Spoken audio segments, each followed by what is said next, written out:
Hello, everyone. Derek Bennett here with A Theologica.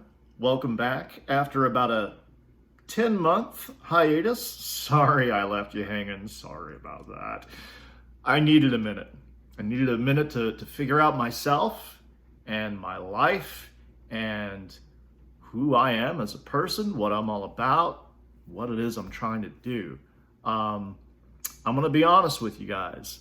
All of the conflict and just arguing and debating with strangers on the internet, it wasn't doing it for me after a while. I needed a new bag. And so I've been busying about just trying to work on myself, strive toward, growth and self-improvement, trying to be the best version of myself that I can be.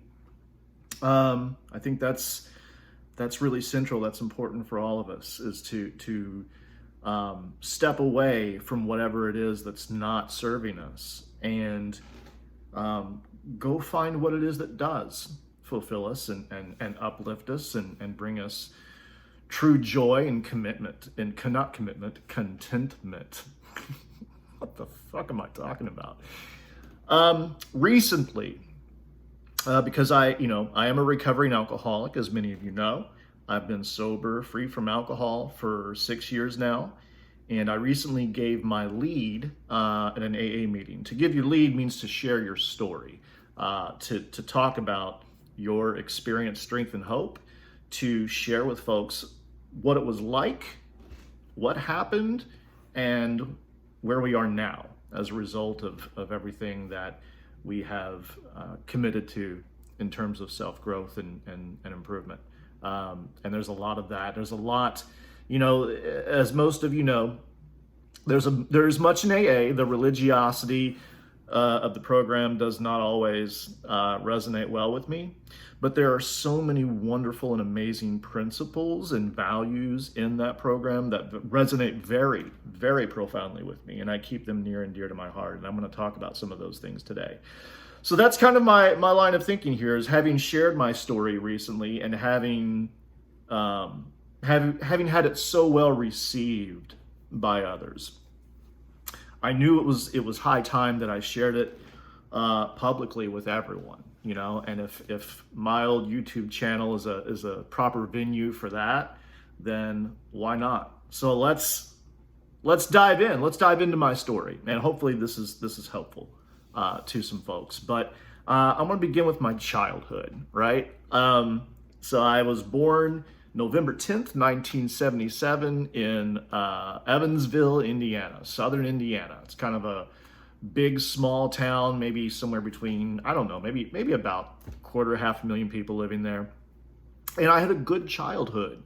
My dad was just he was a cut up. He was a funny guy. You know what I mean? He was a fun dad. My mom was very loving, very giving, very affectionate, she just I called her my mighty nurturer because that's what she was. And I was very much a mama's boy growing up. I was very close to mom.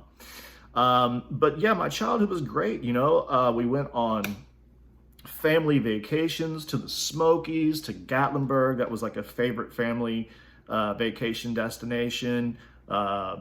Just nothing but fond memories, really, from my childhood. And I suspect that my life would have been pretty well normal. Who can say, but I probably would have had a fairly well-balanced and healthier, more normal life had things stayed that way. They did not. When I was 12 years old, my father was diagnosed with lymphoma and a brain tumor. So some pretty serious whopping case of cancer.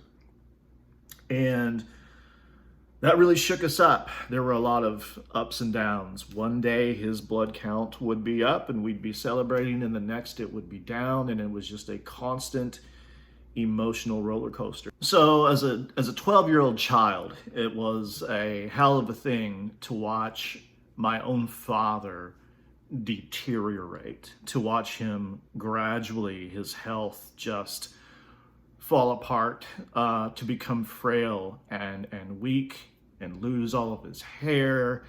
That was traumatizing for me as a kid. Growing up, I was raised with a belief system, a very sort of unique perspective on Christianity. My mother believed, as her parents taught, my grandparents, my maternal grandparents, that Christ, in the end, would eventually save every last living soul. That if God is the Father and we are his children, how could any loving parent consign their children to eternal torment? How could a loving God do such a thing? No, the answer had to be that, hell might be something like purgatory, where you're there for a while to get good and get a good cleanse, right? Get a good toxic cleanse, But in the end, eventually Christ would save everyone. He would redeem everyone. I mean, if he is the Son of God, then surely he has that power, he has that ability, and he loves us enough to ensure that everyone is redeemed in the end. So that's what we believed. And what's more,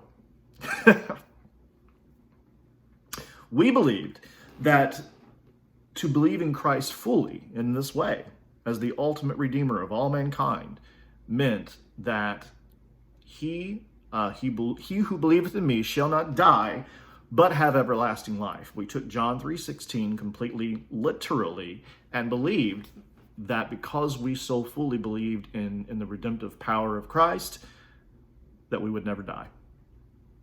I was raised with a sense of immortality. I thought that I'd never die because I was raised with this very special belief. We were special, and the rest of the world was in the dark. It's a telltale sign that you might be in a cult. So, of course, with Dad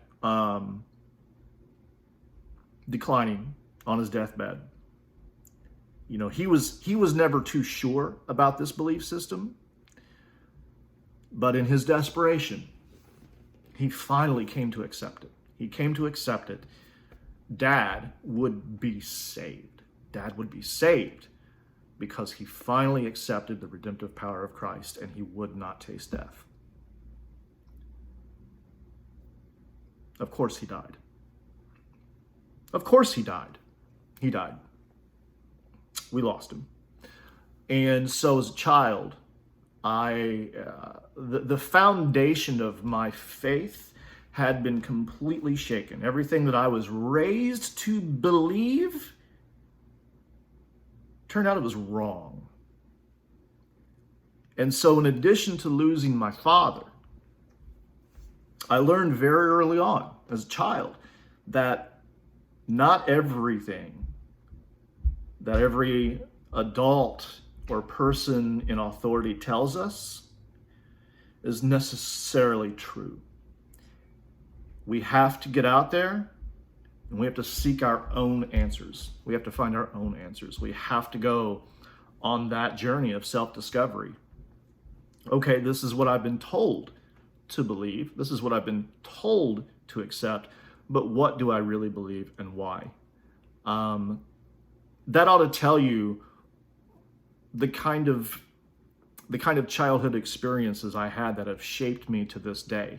That is why I am so dead set on critical thinking, on weighing the evidence, on looking at the actual data, the arguments. I'm a realist. I want to approach things in a practical, realistic, evidence-based way. Whatever I do, I can hold on to things like faith and hope, as long as it's grounded in reality. That's what's important to me. Moving on, my mother did eventually remarry, and my stepfather was, I'm just going to come right out and say it, he was an asshole. He wasn't all bad, right? People are complex. There's different shades of gray sometimes. People are not always all bad or all good. He was good for me in a lot of ways, my stepdad was. He encouraged me and motivated me to work hard, to get involved in extracurricular activities that turned out to be incredibly beneficial for me, like speech and debate and theater and all that good stuff when I was in high school. And those were some of the best times of my life. So he was good for me in a lot of ways. He pushed me. But he was also a bit of a dick. He could be verbally, mentally, and emotionally abusive. Never physically. Well, I take that back. He did put his hands on me one time. That was a story. But but for the most part, he was just a real antagonistic ass. And sad to say, that instilled a lot of anger in me as an adolescent. A lot of anger and a lot of resentment. That was poison for me. And I probably picked up some of his asshole behaviors along the way, sadly, because I didn't know any better, and that was what I had as an example. At the same time, nowadays, I'm able to look back and reflect and realize that the kind of man that he was is not the kind of man that I intend to be. Anyhow, it's another story. As I mentioned, my high school and college years were some of the best years of my life. The camaraderie, the being involved in these very special events where there was a shared purpose and a shared vision, with others, being connected with others in that way. It's what opened me up. It's what allowed me to do what I'm doing now, which is to speak openly to however many people are out there, and dating and just shenanigans with some of my closest friends. My high school and college years were, I still had a lot of growing up to do, and I had a lot of angst and just stuff that needed a good cleaning and a good fixing in me, but I damn sure had a lot of fun along the way. So it was the summer before my senior year in college at Ball State University, old Dave Letterman's alma mater, that I broke up with my girlfriend of the time. What led to the demise of that relationship was the fact that I did not treat her well. I did not. I was jealous, I was insecure, and I was just shitty to her. I did have genuine feelings for her, but I was a boy. I was not a man. I did not know how to treat women. I would not know for a long time. And shit, I'm still learning. But I was not good to her. And I suffered for that.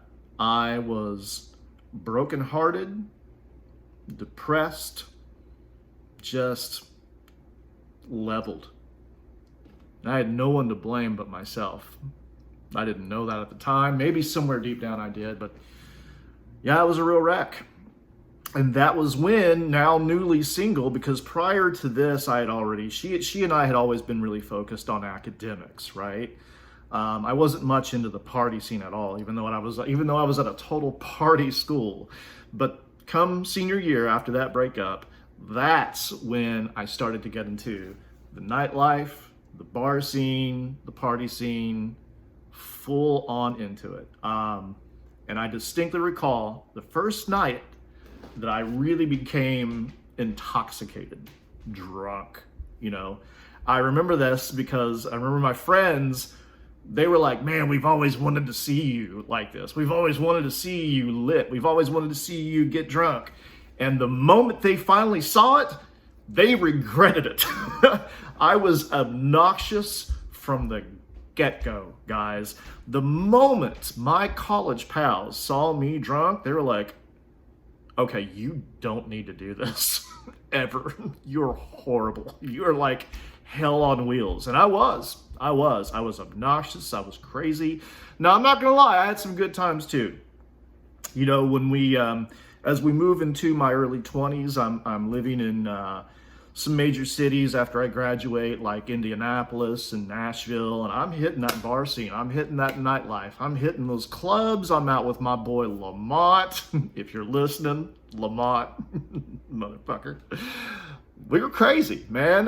Got into bar fights, car accidents, you name it. Yeah, I had a lot of fun, but I was also spinning out of control. So yeah, Derek's 20s were a lot of fun, but also a real dumpster fire. Not good, guys, not good. Headed for some first class, just shitstorm. So I'm gonna skip ahead to my mid-20s. A good friend of mine at the time. See, when I drank, it was always when I was out, right? When I was out on the scene, the clubs, the bars, nightlife, that kind of thing, out publicly. Never really occurred to me to drink by myself, you know, in isolation, until one Christmas. I think I was about 26 at the time. A friend of mine bought me a bottle of flavored vodka. Now, this is not his fault. He is not to blame for anything, bless his heart. He didn't know what I was or what I was already pretty well dispositioned to become. But once I had that flavored vodka in my apartment and I began to sip at that chilled flavored vodka in the evening, just a couple drinks, just to kind of let my hair down, just kind of ease into the evening and relax. It was nice. It was really nice. I found that this worked for me. It did. It worked for me. It worked for me. And I also recall as the warmth of that vodka rose to my head, and I was in that warm alcohol-induced blanket, flipping through the pages, reading Dan Brown's The Da Vinci Code, and just being absolutely, it was exhilarating for me. I was absolutely taken by this material. I thought that what I was reading was the straight dope, right? I thought I was really learning something incredible about early Christianity, things that I never knew. So that's kind of part of the process, right? I was intrigued by, fascinated by religion, religious history, and philosophy. I didn't know a great deal, but I was definitely hooked. It was already becoming a passion. All the while, I am putting a couple drinks in myself in the evening, just sipping at this flavored vodka. You know, 1 or 2 drinks in the evening, which eventually became 2 or 3 in the evening. And then that became 4 or 5 every evening. And then that became 5 or 6 every evening. The funny thing about alcoholism, and this is a perfect analogy. If you take a frog and you put it into a pot of boiling hot water, that frog is going to instantly leap out to save its skin, right? But if you take a frog and you put it in a pot of just, you know, room temperature water, and you ever so slowly, just gradually turn up the heat on that burner, on that stove, that frog will stay in there until it burns to death, because it doesn't realize what's happening to it, because it's happening so gradually. It's insidious. It doesn't know. That's what alcoholism is. you have no idea what it is that you're doing to yourself. You don't. You have no clue what you're in for, because it's taking over ever so slowly, ever so gradually. That's the insidious nature of it. It is getting a hold on you slowly but very surely. It is taking over, and you have no clue, not the faintest idea of the absolute dumpster fire shitstorm that you are getting yourself into. Now, for those of you out there who absolutely cringed when you heard me say that I was really getting the straight dope from the Da Vinci Code, don't worry, I figured it out. I eventually figured it out. Yeah. Turns out that Dan Brown was full of shit on quite a number of occasions in that book. That was part of the fun of it, was digging into that stuff, right? And assessing things, trying to sort out the fact from fiction. So I came to realize that once again, this was a learning opportunity for me, right? Don't believe everything you read. Duh. So that did ignite a passion in me. It did spark something. I would go on to learn that, yeah, the Da Vinci Code was hugely erroneous. A lot of factual errors in that book. But I came to find that some of the things he said were at least in the ballpark, even if he wasn't providing the right data in support of his assertion or proposition. Some of the things that he asserted or proposed were generally true, even if he wasn't providing the right kind of data to back it up. So yeah, I went on a years long, what wound up being, as many of you know, damn near 20-year journey of really digging into early Christianity, the Bible, biblical criticism, the higher criticism, philosophy of religion, arguments both for and against the existence of God. And as many of you know, I've eaten this stuff up over the years. I've really eaten it up. So I'm going through this whole process of research and discovery, learning the importance of primary sources. Don't ever make a claim about ancient history unless you can back it up with proper sources. I'm learning the methods that scholars and historians actually use to sort all this stuff out, and I'm intrigued by it. But at the same time, I am deteriorating. I am on the decline. I am throwing myself into the throes of alcoholism without being fully aware of just what it is that I'm doing to myself. Because, as I mentioned, the drinking escalated ever so gradually every night, to where eventually I'm coming into work pretty hungover the following day, and people can smell it on me.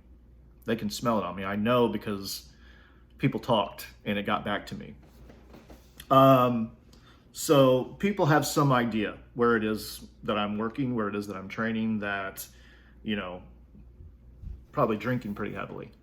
And eventually there comes the point where I'm drinking the entire weekend through. I'm not going anywhere. I'm not doing anything. I'm not seeing anybody. Complete and total isolation. That's what this disease turns you into, and that is what it becomes. As an old sponsor of mine used to say, alcoholism and addiction are diseases of isolation. They isolate you. They isolate you. You are in a dark room with all the curtains drawn, just drinking yourself into oblivion. It's the saddest, most pathetic, disgusting, inhumane way to live. You're just a machine and your only function is to consume, is to use. And when you run out, come hell or high water, find more. So yeah, there comes the point where it's after drinking all damn weekend, I'm simply not able to show up for work on Monday. And then I'm just missing days at a time. I'm not able to work. My only function is to drink. It's all I know. It's all I can do. It has completely consumed me by age 29. Consumed by it. Full-blown chronic alcoholic. There eventually came a point where it started to dawn on me, right? I ran out of alcohol one weekend on a Sunday. I visited with an ex-girlfriend and hung out for a little while. And I noticed, well, I got sick. I got nauseous and I threw up while I was there. And it dawned on me what was going on. I had run out of alcohol. I didn't have any more alcohol in my system. It was a Sunday. There was nowhere to go and buy liquor because it wasn't available in Nashville, Tennessee at that time. It dawned on me I was experiencing full-blown withdrawal for the first time. My body couldn't handle not having alcohol in it. I was sick without it. Sick. I remember that entire night. I was able to buy beer from a gas station. I got some beer, went back home, and I kept putting that beer down in me, and the beer it wasn't cutting it. The beer was like water to me. Beer wasn't shit. I needed liquor. I needed something with actual potency because the beer was hardly even taking the edge off. That's how addicted to alcohol I became. I needed it. I was horribly sick without it. I remember days at the bank where I would make the effort to actually come in, right? But I'd be so horribly ill. Nauseous, sweat beating up on the back of my neck, and feeling as though someone was firing an electric current of anxiety through my arms and my chest, my heart just pounding out of my chest. Alcoholic withdrawal is one of the most excruciating, miserable, sickening feelings you can experience. It's horrible. It's horrible. And that is why once you become fully consumed by alcoholism, you cannot stop. You can't. Your body has to have it in order for you to even feel normal. In order for you to even be able to function, you have to drink because you're deadly sick without it. In the sick, desperate, horrible, awful plight that I was in, I eventually reached out to my family back home in Indiana. I called my mom. I said, Mom, I need help. I need help because I'm getting to that point where now, I'm drinking myself into oblivion, but my stomach can't even hold the shit down anymore. Can't hold it down. I can't. My body is rejecting the alcohol. It's rejecting the poison. And at the same time, it's withdrawing because it cannot function without the alcohol. So I'm in bad shape, guys. I mean, it's not good. Lo and behold, my family, they drove down that very night from Evansville, Indiana to Nashville, Tennessee about 2 hours away. And I was lying comatose on the couch when they arrived there. It was both my brothers and my mom that showed up. My brother said I was like dead weight, carrying me out to the car. And they got me to a hospital where I was treated for withdrawal symptoms, given plenty of Ativan, and it was decided among everyone that I would need to go to rehab, which when they first told me, I thought, that's ridiculous. Ridiculous. I do not need rehab. I just need to drink a little less. Yeah, I was clueless. I was absolutely clueless. Didn't think I needed rehab. No, that's a bit much. And I can't miss work. Dummy, you're already missing work. So, yeah, it's really funny to look back on that because boy, did I need it. So I wound up going to a place in Huntsville, Alabama. It was the closest place that my insurance covered at the time, called Bradford. I really excelled in this program, guys. I took to it with all the seriousness of a college level course. I was taking copious notes. I was tuned in. I was listening to the therapists, the speakers, the counselors. I really excelled because I knew I had a problem. I knew I had a problem. I was no longer in denial once there.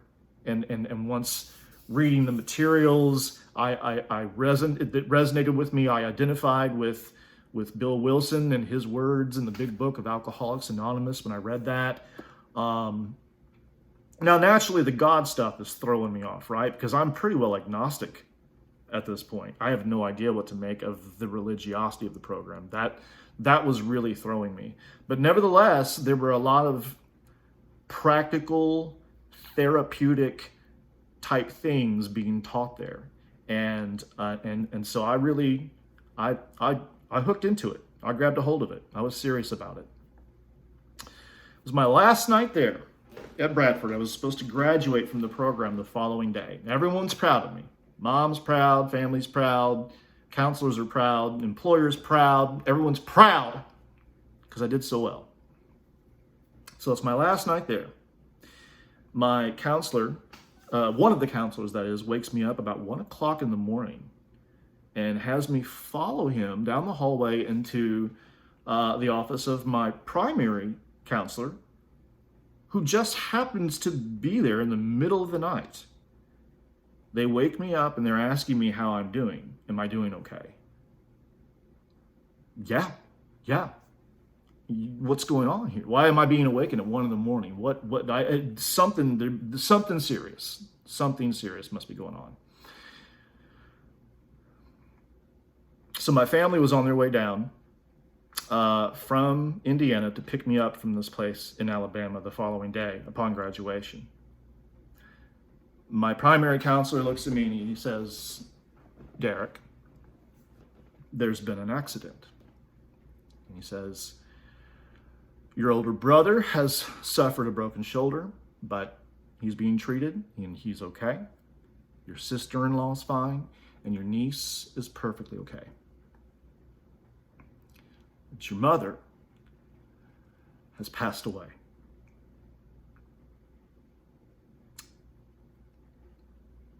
Those words, as you can imagine, they struck me so hard. And in that moment, I was just in an absolute state of shock. I felt nauseous. I asked for him to grab a trash can because I thought I was going to be sick. I felt like I'd been almost retrojected back into a state of withdrawal again. That's how my body was feeling in this state of shock. And hell, it's probably begging to have the alcohol right back inside me, even though I'd finally been weaned off of it there.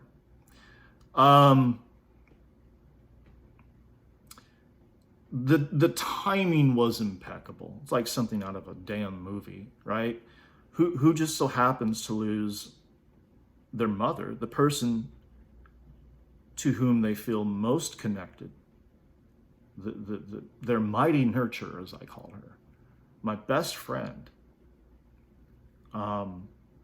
It was such a pivotal, such a critical time to have lost her. And needless to say, alcohol and I would not be through for some time.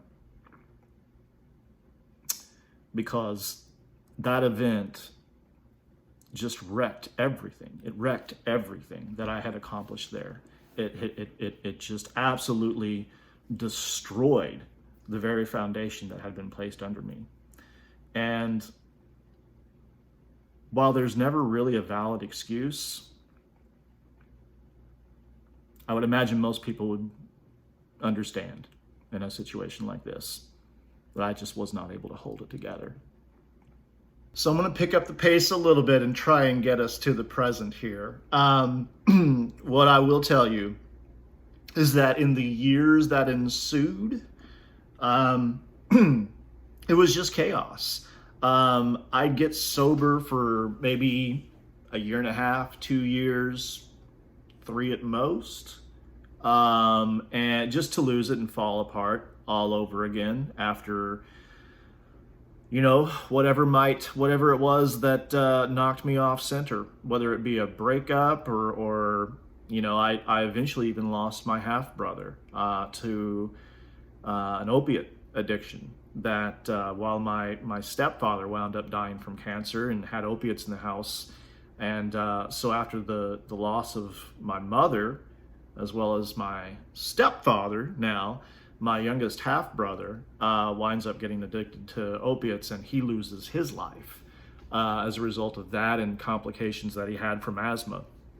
So that sent me into a relapse as well. I could get it together for a while, but never permanently, never able to stay on track, and never really dedicated to any real growth or self-improvement during those times, just kind of white-knuckling it and refusing to drink, which is, I've come to learn, is not enough. Job losses, car accidents, fights, jail time. I mean, just, bridges burned, friends lost, absolute insanity for years. There eventually came a point where I was so hopeless, so completely hopeless, and felt completely just doomed to repeat this process over and over again in perpetuity.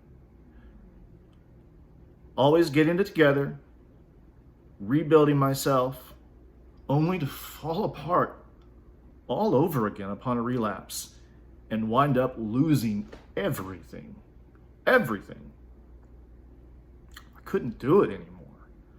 I was so tired of this vicious cycle that I was stuck in. I wound up with no place to go, no place to live, and was staying in a motel room using some student loan cash that I had available to me. I'm staying in a motel room. Hospital won't give me drugs anymore because I've visited far too often and begged too much. So I'm in a motel room. I've got my bottles of liquor, and I have a utility knife that I purchased as well. And I'm drinking myself into oblivion. And then I finally get to that point where my stomach can't hold the alcohol down anymore. I am sick with or without the alcohol.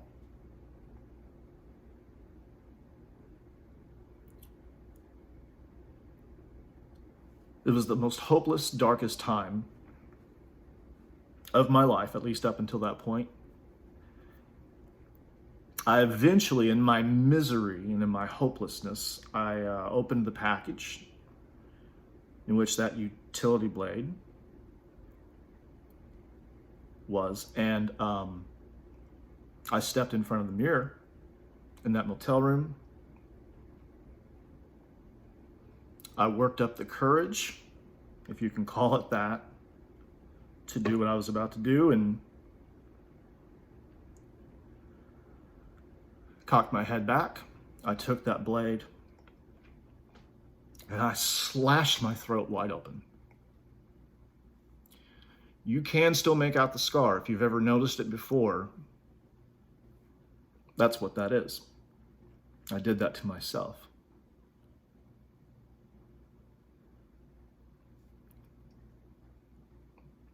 That's how dark and desperate and lonely and just utterly destroyed inside, just a shell of a human being that I was. I wanted to die. I didn't want to do this anymore. And I really tried. I bled out for the longest time. I wound up, and I'm sorry, this is graphic, I wound up lying in a literal puddle of my own blood. And the smell of it, it was sheerly grotesque. It was like something out of a goddamn horror movie. I thought that death was going to be instantaneous, right? That's how Hollywood made it look. Slash someone's throat, they bleed out, collapse, and die, and that's the end of it. I would come to learn that I missed my carotid artery by about half an inch, or I'd have certainly been gone. But I got close, because I lost a lot of blood. There came a point where I was so weak and I was so thirsty. I kept trying to drink water, but I couldn't even hold a glass of water in my hand. It just fell right out of my hand and shattered on the floor. I didn't have the strength to even hold a glass of water. I'm crawling on the floor. I'm bleeding out. I am dying. And I know I am. And a couple things happened. One, I think that survival mechanism kicked in. But two, and if I'm really digging deep and being honest with myself, I think I came to realize in that moment that whereas the hospitals wouldn't give me drugs before, dawned on me, I'll bet they will now. Not that I did it for that purpose or for that reason. The intention was to die. But sick, twisted, alcoholic addict mind that I have, that thought did come bubbling to the surface. Ooh, well, I'm not dying fast enough, and now I'll bet you I could score drugs. That's the mind of an addict. That's the sick mind of an addict, alcoholic. So I call 911. They arrive, they look me over, and they pack me into an ambulance. However, I couldn't tell you how many times I've ridden in an ambulance to the hospital. No idea. No clue. Countless times. I awoke in the recovery room and for the next several days, I was absolutely horrified by the image that I saw in the mirror. This huge, gaping, red mass of just all stapled together like a Frankenstein monster. I looked horrific. I've always been pretty self-conscious about my appearance, since I was a kid. And so you can imagine what this did to me. Again, something I had no one to blame for but myself. I did it to myself. But yeah, I was a wreck. I was a wreck in that hospital. I resented that they kept me alive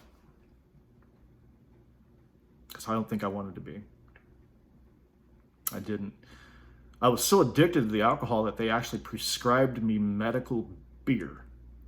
I was drinking beer in my hospital bed. It's crazy.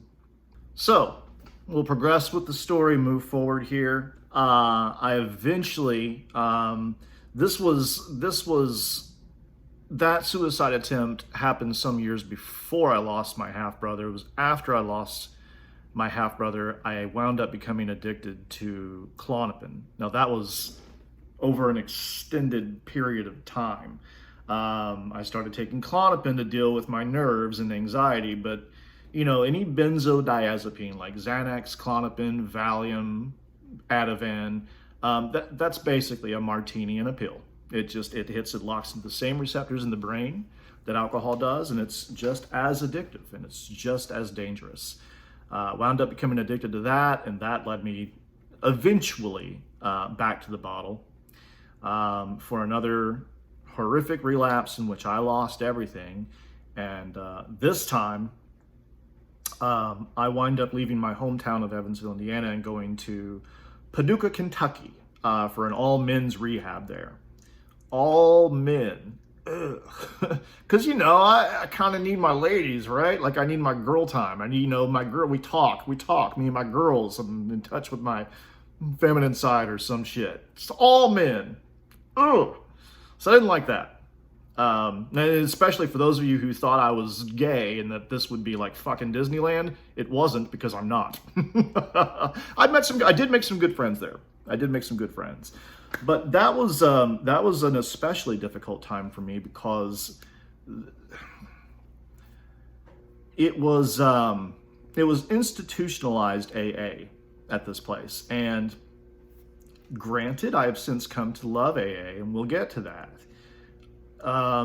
It seemed like everything there was exclusively from the big book of Alcoholics Anonymous, and just a lot of stuff that didn't really resonate with me as someone who doesn't really subscribe to any traditional idea of God or prayer. It's a lovely thing that works for so many, but that doesn't really work for me. I just didn't feel like I was getting what I needed from this place. And after having lost everything again and just, you know what I mean? It's just I'll just tell you, there eventually came a point there where I was once again miserable, unhappy, and hopeless. And there was even a mishap where I was storing up on some sleeping medication, because a psychiatrist had told me that if you take too much of this, it could be lights out. Well, when he said that, light bulb, right? In my head, I was like, oh, miserable as I am, here's a possible way out. Just down a bunch of sleeping pills, if it comes to that.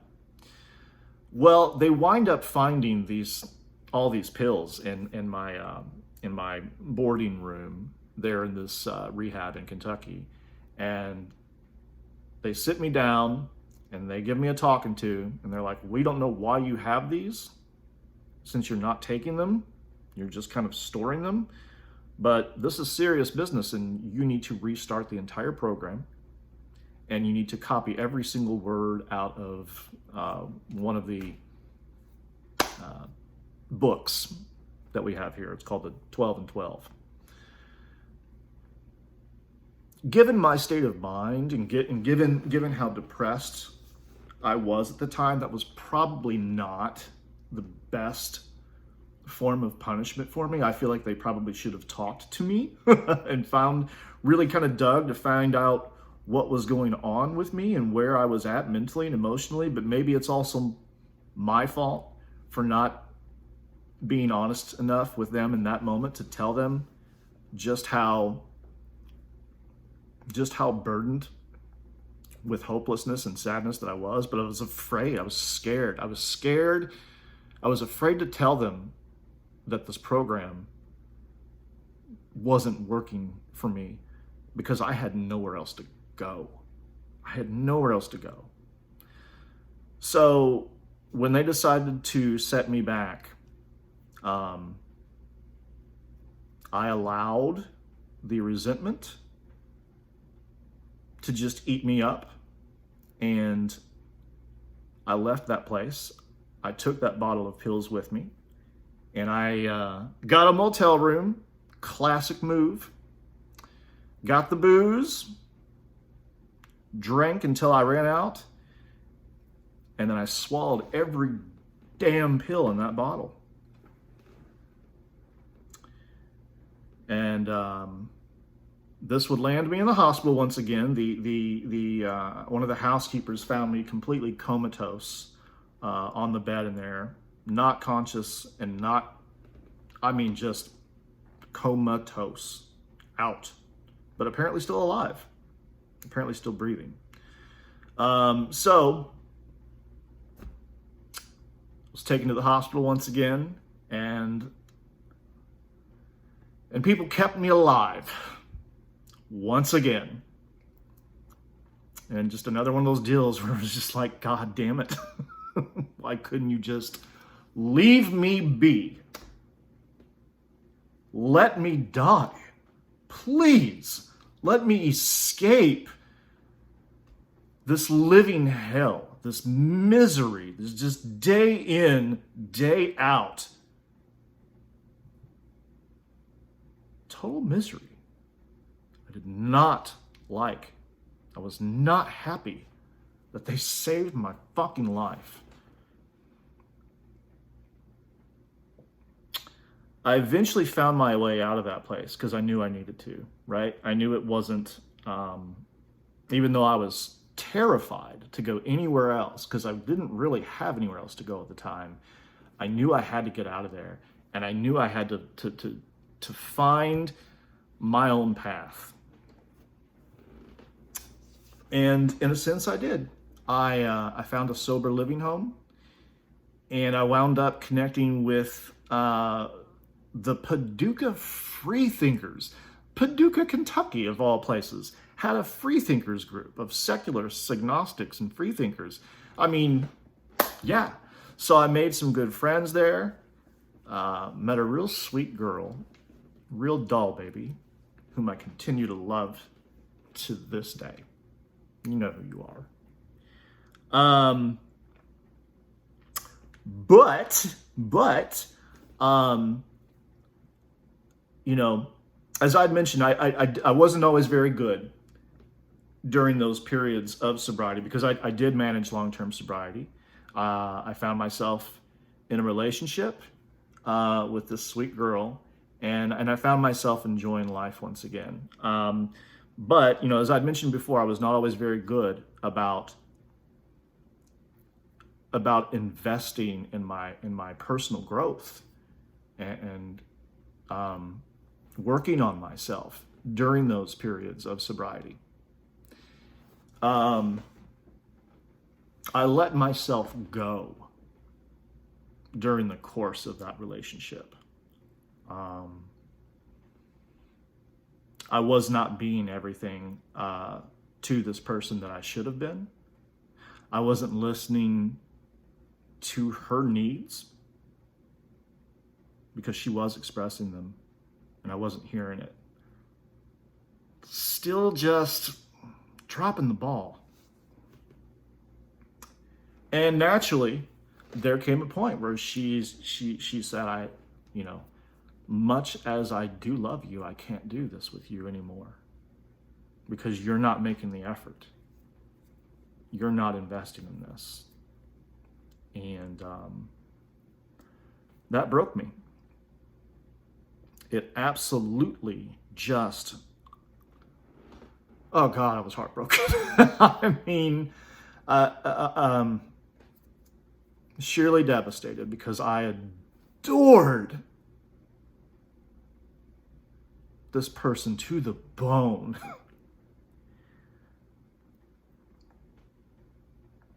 But here's the cool part. This time, I had been around the block enough. I had suffered enough that I wasn't going to do it again. I was not going to allow this to take me to a relapse. No, I was done. As much as she was done with me, I was done destroying myself every time something like this happened. I wasn't going to do it anymore. It was the breakup that didn't quite break me. Because I granted, I didn't have it all together. I had it together enough to know that there was no solution in a bottle or in a pill. That it's just like they're fond of saying in the halls of AA. There is nothing that can happen to me today so bad that a drink won't make worse. We're going to have some trials in life, and that's especially dangerous for those of us who are recovering alcoholics and addicts. But going back to that bottle, going back to that drug, will only exacerbate your situation 100-fold. Whatever you're going through, no matter how hard it is, no matter how challenging, no matter how trying, a drink or a drug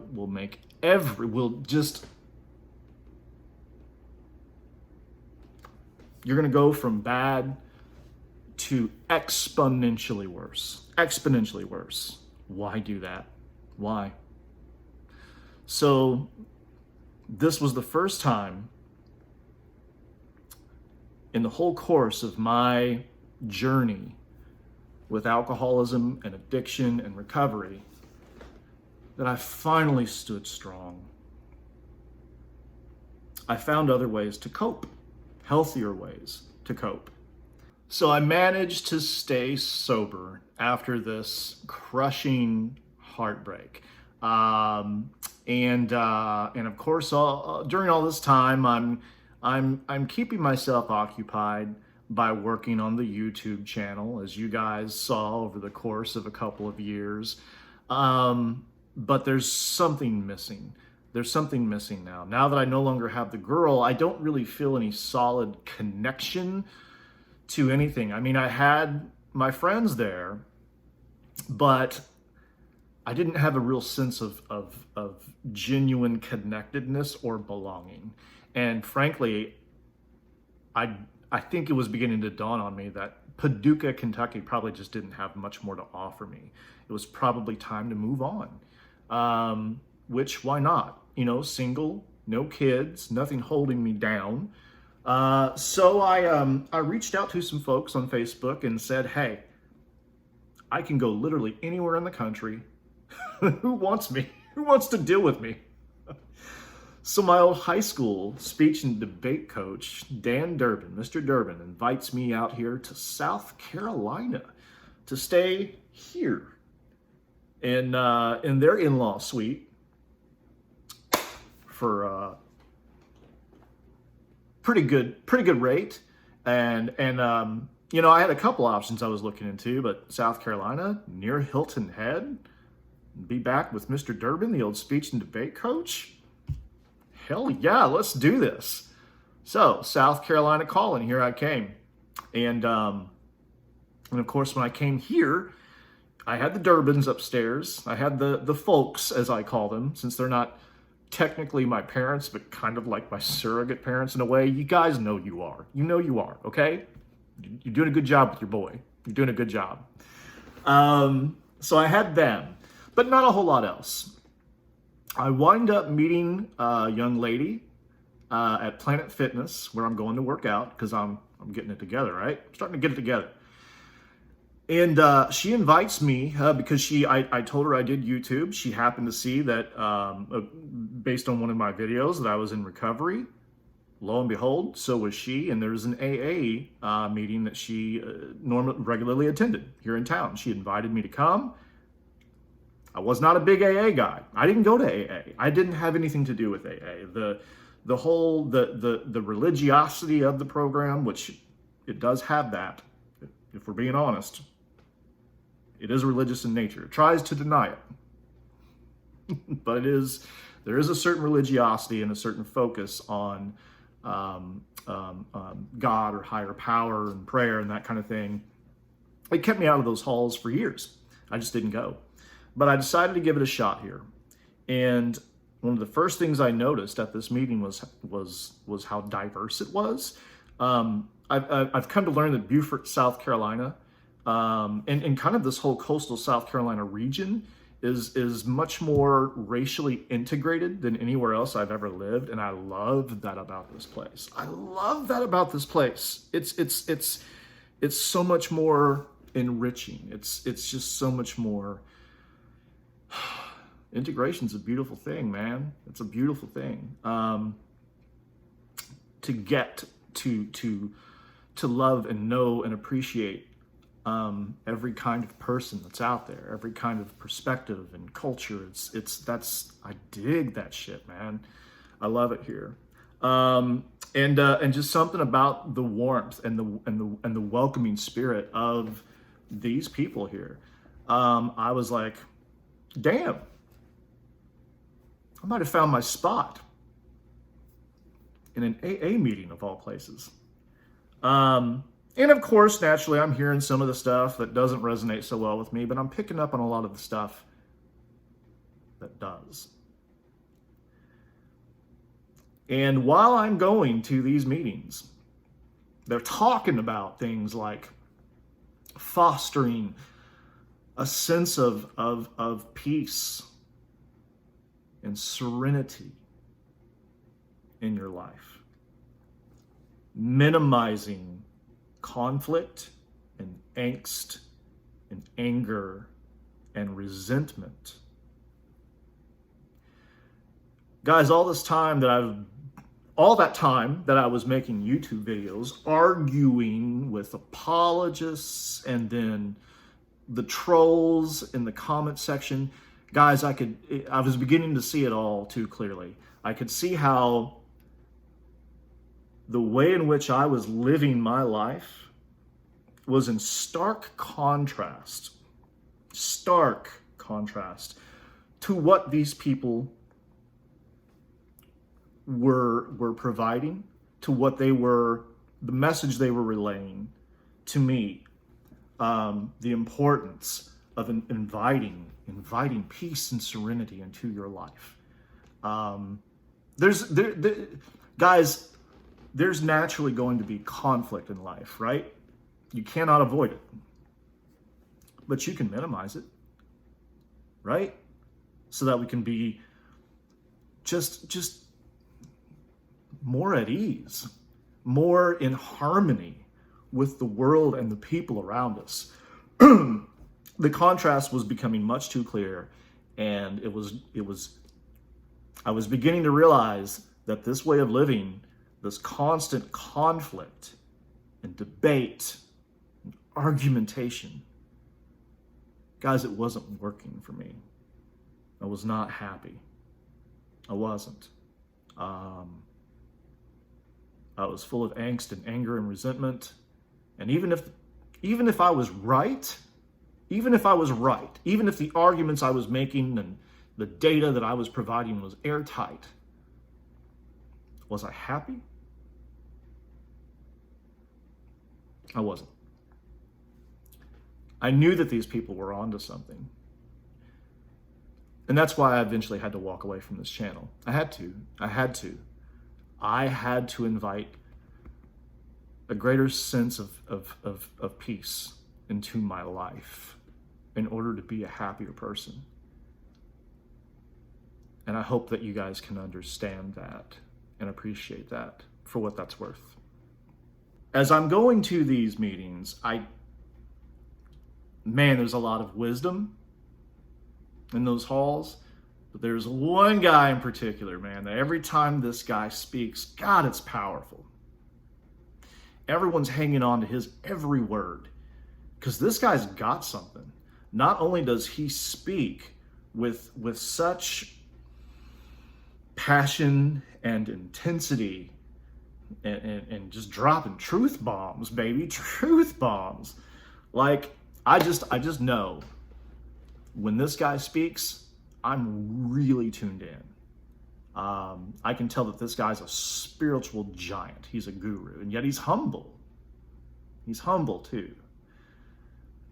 I eventually, because the whole idea of sponsors in AA, that's what you do, is you get a sponsor, and they kind of they walk you through the steps of the program. They're also kind of your personal therapist and spiritual guru.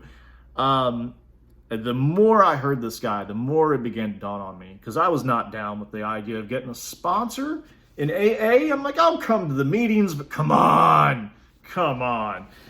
But I find as I'm working through all of this stuff, and I'm working through this angst, and I'm beginning to see that I'm not living a life that's really in accordance with the values that are being taught in this program, and values that I'm beginning to realize, to recognize are pretty important.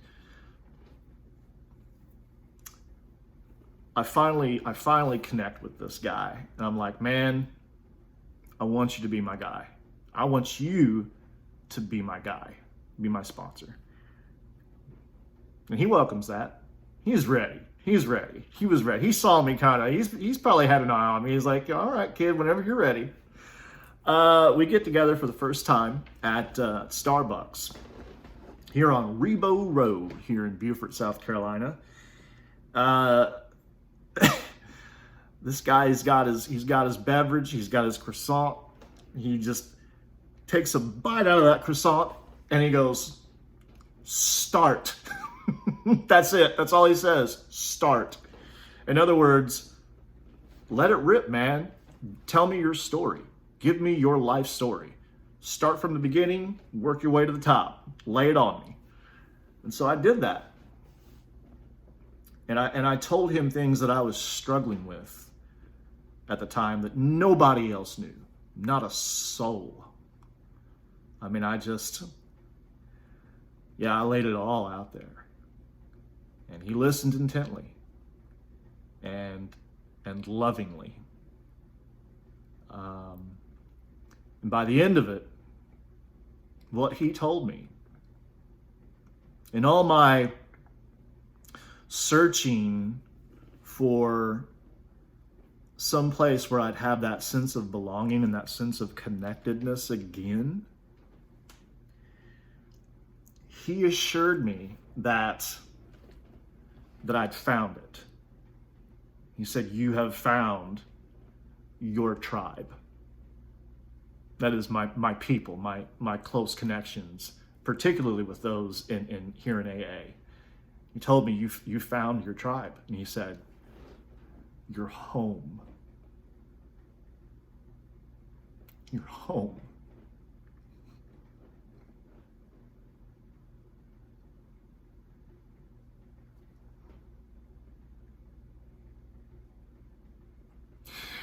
It was waterworks then, just as it is now, guys.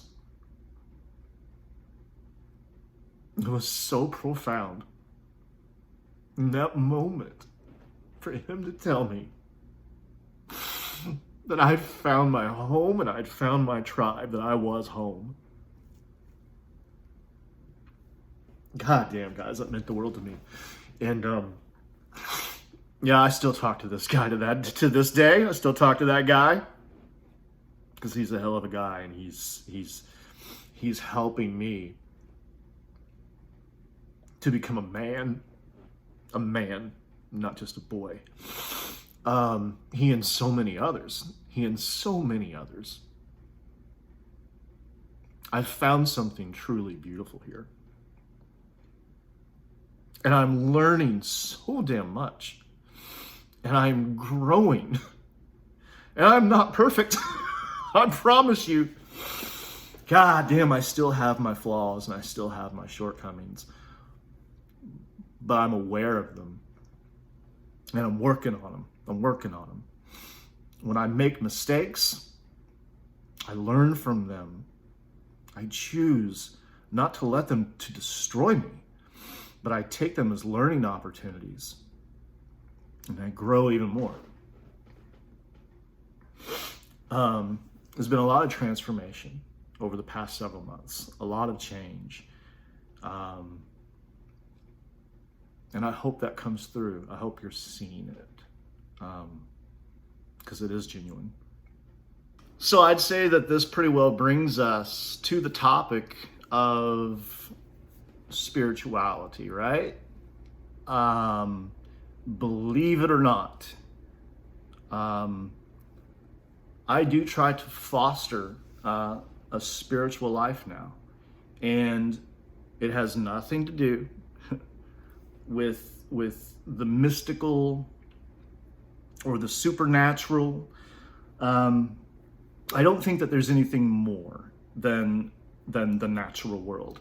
So I am a naturalist. I think the natural world is probably all that there is. I don't think that one of my friends in AA asked me recently, based on some verbiage in the big book of Alcoholics Anonymous, whether I think that the universe originated in a cipher and aimlessly rushes nowhere, because that's, I mean, without God, that can be the only way, right?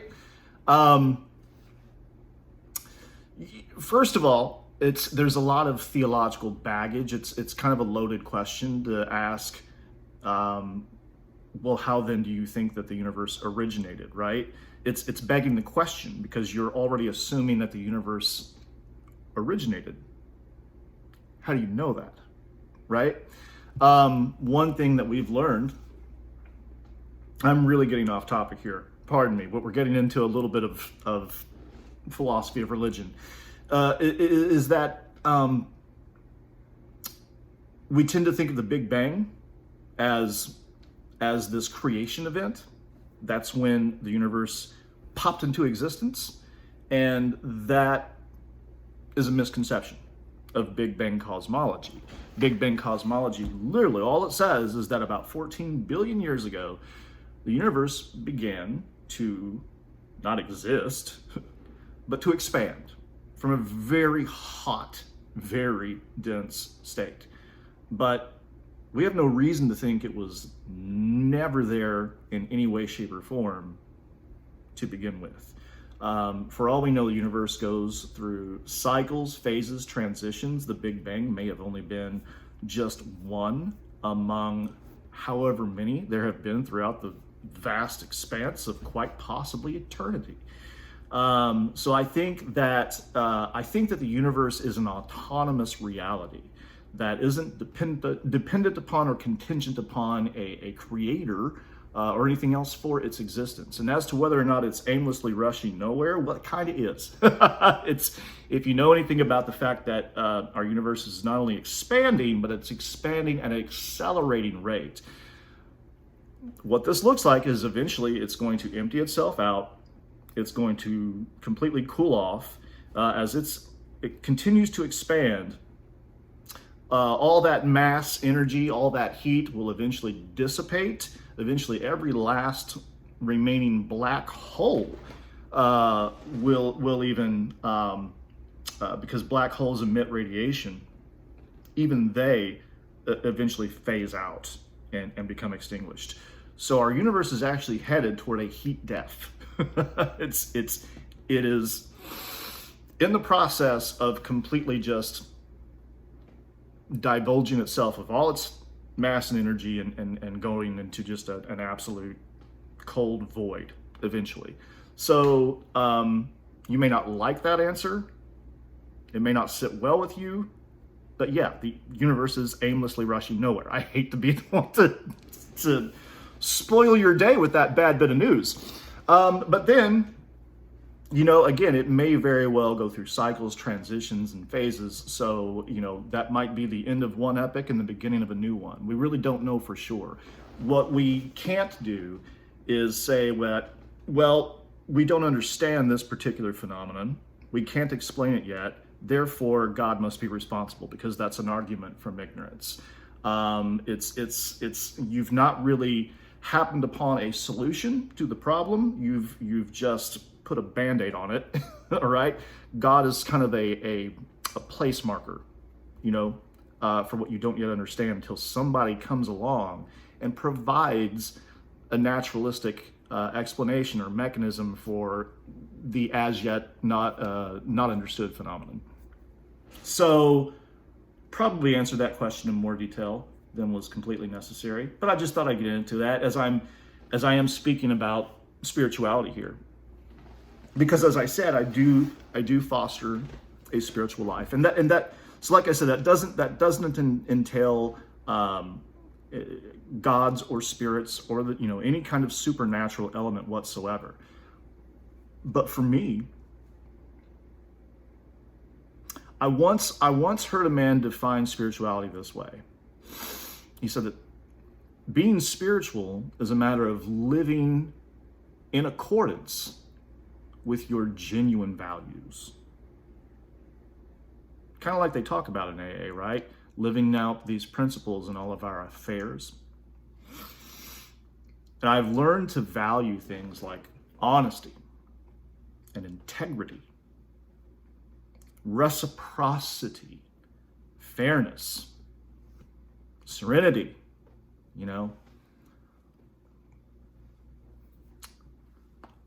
I value the noble quest for truth at all costs.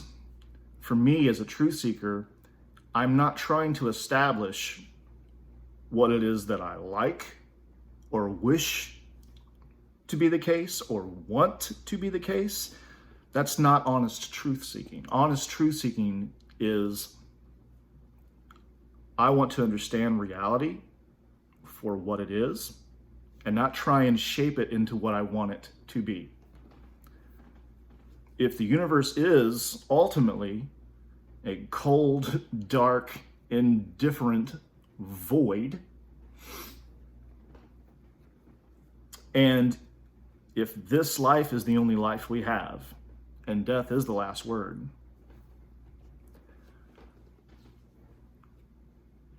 and maybe I don't get to see mom and dad in heaven again, or my little half-brother, right? Believe me, I wish that were the case. I would love for that to be true. I cannot accept something, I cannot subscribe to an idea based solely on, I like it. I like how it sounds. It makes me feel good, makes me feel better. I want to accept the universe and this world for what it really is. That, if you're listening, and if you are an AA person, you've got to understand that's acceptance. That's acceptance, right? Because again, that's another one of those very, very important values in the halls of AA and in life, is learning to accept what we cannot change,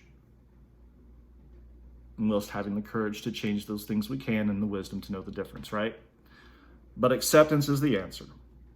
We have to accept the world as it really is and not force it to conform to our wishes or beliefs or expectations, right? That's where acceptance comes into play for me as a non-believer. I'm living out acceptance. I'm living that principle in my non-belief. Just to give you some perspective, maybe a little shift there, something to think about. For me, though, that moment with my sponsor, with Frank at Starbucks, that was a spiritual experience. I was moved by that. Everything inside of me felt the profound, momentous nature of that beautiful moment. Why does it have to be supernatural? What's wrong with natural? There's plenty of beauty in the natural world, exactly as it is, without any supernatural or theological bells and whistles. They're not needed. And there's a lot of horror in the universe and in nature too. Yes, there is order and there is chaos. There is it's yin and yang. There's a lot of beauty in nature and a lot of beauty and a lot of complexity and a lot of order.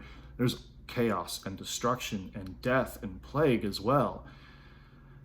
That's reality. And we have to accept it as it really is. And choose to make the best of it with the connections that we share in this life with those who are. We are all in this together, as my favorite senator likes to say, old Bernie Sanders. We are all in this together. And and we have to look out for each other. We have to care for one another in what I perceive as a godless universe. All we have is each other. And I believe that that's enough. I believe it's everything. I believe that human solidarity, connectedness, belonging, that's everything to me. That's a huge part of what keeps me strong and keeps me sober and keeps me thriving today. They do say in AA that your quote unquote higher power can be anything of your choosing. Whatever conception of God or a higher power or just source of strength, they say your higher power can be whatever you choose, whatever you conceive of. And so I take that and I run with it. And all that I ask is that they honor that. Honor that. Put your money where your mouth is when you say things like that. Don't turn around and say, okay, well, that's fine for now. But eventually, you'll come to believe the same thing that I believe. There's insecurity, there's fear in that. When someone is not comfortable with what evidently works for you, because they need it to be the same solution for everyone so that they can feel better about it and more certain about it, that's their fear and that's their insecurity talking. If they were really secure in their own beliefs, they would be perfectly comfortable right where they're at and not bothered by what you choose to believe, even if that's something different. I take that attitude. I take that approach. I don't care. I do not give a damn what anyone else believes, so long as it's not hurting anyone, so long as no one's being harmed by it, and so long as it's helping that person. Whatever gets you through life, whatever helps you through this monster of an illness, I support it. I support it 100%. I completely and utterly support whatever it is, whatever path you choose to take. And all I ask is the damn same. That's all I ask. Let's be fair about this. Don't be a hypocrite. Okay? I'm happy that you have what works for you. Don't tell me. Do not tell me. Do not, in one breath, say your higher power can be anything of your choosing, but then in the next, tell me, criticize what it is that works for me, or insinuate that eventually I'll come along to seeing things your way, because that's bullshit. So, yeah, I'm glad we had this talk.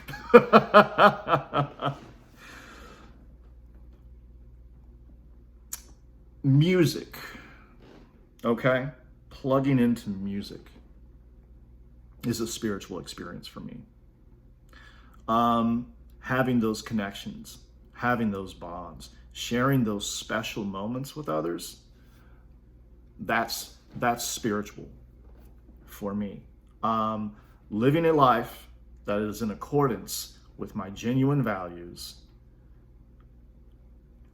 being true to myself, being authentic, right? Authenticity. Oh my God.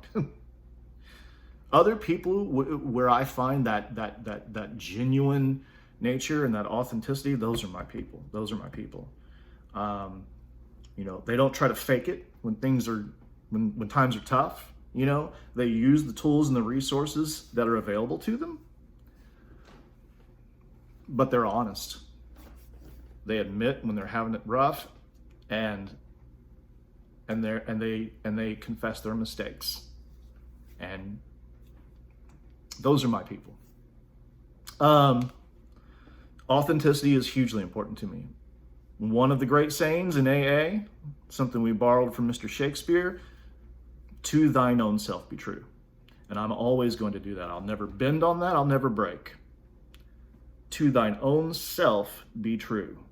If this is something that we honor and celebrate, then understand that when I'm being true to myself and when I'm honoring my values, and that includes being an objective truth seeker who will not have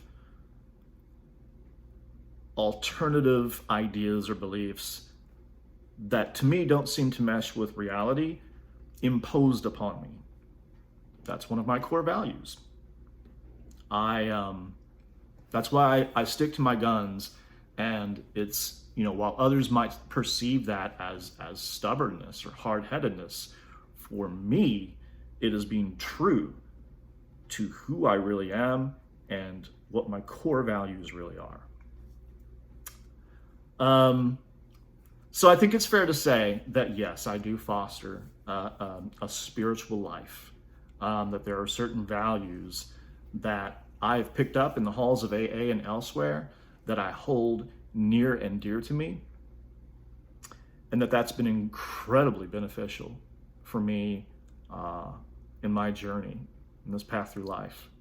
There are other resources that I use as well, some of which would probably blow your flipping mind, and since this has been long enough, I'll get into those another time. I am going to leave you with this. It's a great quote from the founder of AA, Bill Wilson. This is something that, because Bill, even when he wrote the Big Book in the 1930s, he still had a lot of growing to do. Bill Wilson still had a lot of growing to do, a lot of maturing to do, and a lot of learning to do. He wasn't done. Some years after Bill Wilson wrote the Big Book of Alcoholics Anonymous, he said this, and I quote, "Newcomers are approaching AA at the rate of tens of thousands yearly. They represent almost every belief and attitude imaginable. We have atheists and agnostics. We have people of nearly every race, culture, and religion. In AA, we are supposed to be bound together in the kinship of common suffering. Consequently, the full individual liberty to practice any creed or principle, or therapy, whatever, should be a first consideration for us all. Let us not, therefore, pressure anyone with our individual or even our collective views. Let us instead accord each other the respect and love that is due to every human being as he tries to make his way toward the light.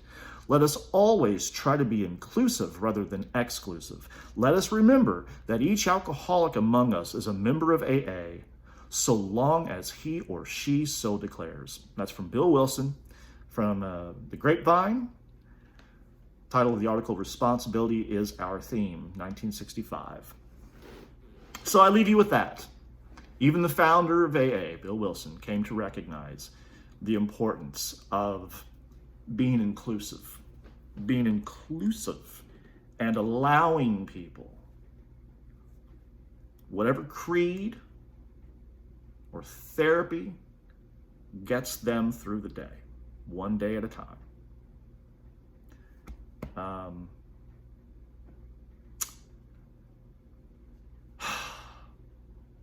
I would have been honored to know this man, given how far he came, and seeing that reflected in my own journey. And I'm very grateful. I'm very grateful for what he established.